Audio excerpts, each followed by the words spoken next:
سود جو ہے نا، اس کی جو مذمت ہے جی وہ تو ایک ہے، لیکن ذرا سا سوچیں کہ الذین یأکلون الربا لا یقومون الا کما یقوم الذی یتخبطہ الشیطان من المس، یہ جو آیت کریمہ ہے نا، جی اس سے پہلے کنٹینیوٹی کے ساتھ اللہ رب العالمین نے صدقے کا بیان فرمایا۔ اچھا صدقے میں کیا ہوتا ہے کہ صدقہ اور سود یہ دونوں اپوزٹ ہیں، اپوزٹ ہے۔ جی اچھا صحیح۔ صدقہ دینے والا اپنا مال بغیر عوض کے دیتا ہے، صحیح۔ اور سود دینے والا اپنا مال بغیر عوض کے نہیں دیتا، بلکہ کچھ مہینوں کے بعد، کچھ ماہ کے بعد وہ اضافی پیسے لیتا ہے۔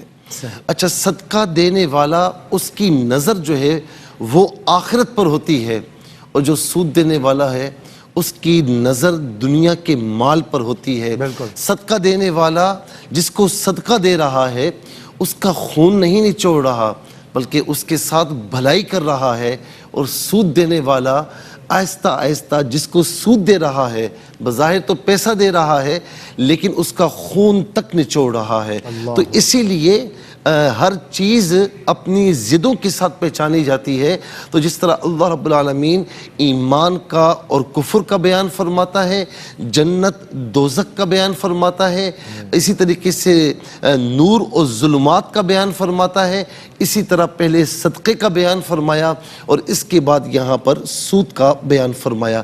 اچھا میں یہاں پر یہ بات عرض کروں گا کہ جس طرح شراب کی حرمت آہستہ آہستہ نازل ہوئی نا بتدریج، تو سود کی حرمت بھی ایک دم نازل نہیں ہوئی، بلکہ بتدریج اس کو نازل کیا گیا۔ اب میں یہاں پر یہ بھی عرض کر دوں کہ سود کا جو معنی ہے وہ ہے زیادتی، وہ ہے مال میں زیادتی۔ اچھا سود کی یہاں پر علماء نے دو قسمیں کی ہیں، ایک فرمایا کہ ربا الفضل اور ایک ربا النسیئہ۔ ربا النسیئہ یہ ہے کہ آپ نے مال دیا اور اس سے بڑھا کر وصول کیا، جیسے کہتے ہیں کل قرض جر نفعا فہو ربا، ہر وہ قرضہ جو نفع کھینچ کر لائے، ہر وہ پیسہ جو بغیر عوض کے پیسہ کھینچ کر لائے وہ سود ہے۔ اور اسی طریقے سے اگر ہم دیکھیں کہ ربا الفضل، اچھا ربا النسیہ یہ قرآن سے ثابت ہے، اور ربا الفضل یہ حدیث پاک سے ثابت ہے کہ حدیث پاک میں حضور نبی کریم صلی اللہ تعالی علیہ وسلم نے جو ہے وہ چھ چیزوں کے بارے میں فرمایا، جس میں گولڈ یعنی سونا ہے، جسے عربی میں جو ہے وہ بلکہ اس کے علاوہ سونا ہے، چاندی ہے، اور اس کے علاوہ جو ہے وہ گندم ہے، جو ہے کھجور ہے، نمک ہے، یہ چھ چیزیں ہیں۔ ان کو رسول اللہ صلی اللہ علیہ وسلم نے فرمایا کہ جب ایک دوسرے کے عوض میں بیچو تو فرمایا کہ ایک تو نقد بیچنا، اور دوسرا کمی اور زیادتی کے ساتھ نہ بیچنا۔ صحیح۔ جی ہاں۔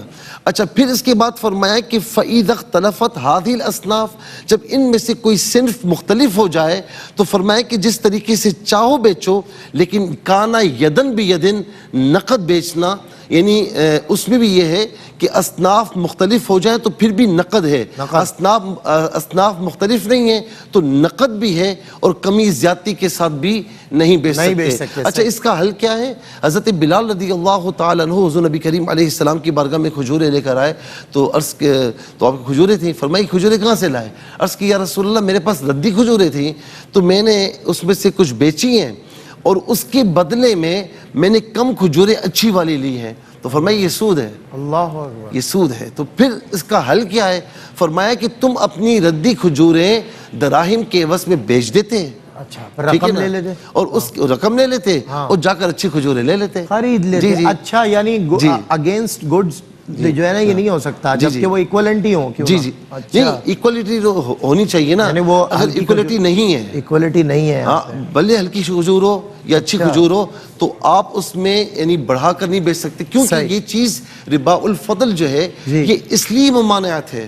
سونا ہے، چاندی ہے، جو ہے کھجور ہے، نمک ہے، یہ ساری چیزیں ہیں نا، یہ اس لیے فرمایا کہ یدن بیدن اور نقد ہو، کیونکہ اگر اس میں یہ چیز پیدا ہو جائے نا تو آہستہ آہستہ یہ چیز خرابی کی طرف لے جاتی ہے۔ بالکل صحیح، یعنی انیشیلی سے بچیں۔ بالکل صحیح۔ آپ یہ دیکھیں کہ سود لینے والے کو بھی رب کریم نے سود خور فرمایا، یأکلون الربا۔ اس کی وجہ پتہ ہی کیا ہے؟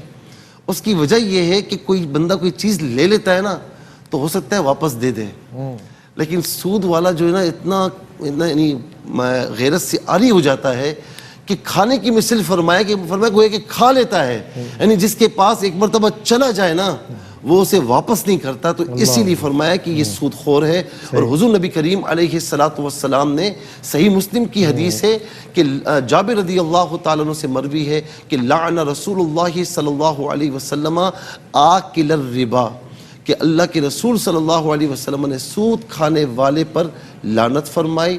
اسی طریقے سے فرمایا کہ لینے والے پر، دینے والے پر، دونوں پر، پھر کاتبہ لکھنے والے پر بھی، اور شاہدیہ یعنی کھانے والا، کھلانے والا اور جو ہے وہ لکھنے والا اور دونوں گواہ. فرمایا کہ قال ہم سوا، یہ سارے کے سارے اس جرم میں برابر کے شریک ہیں.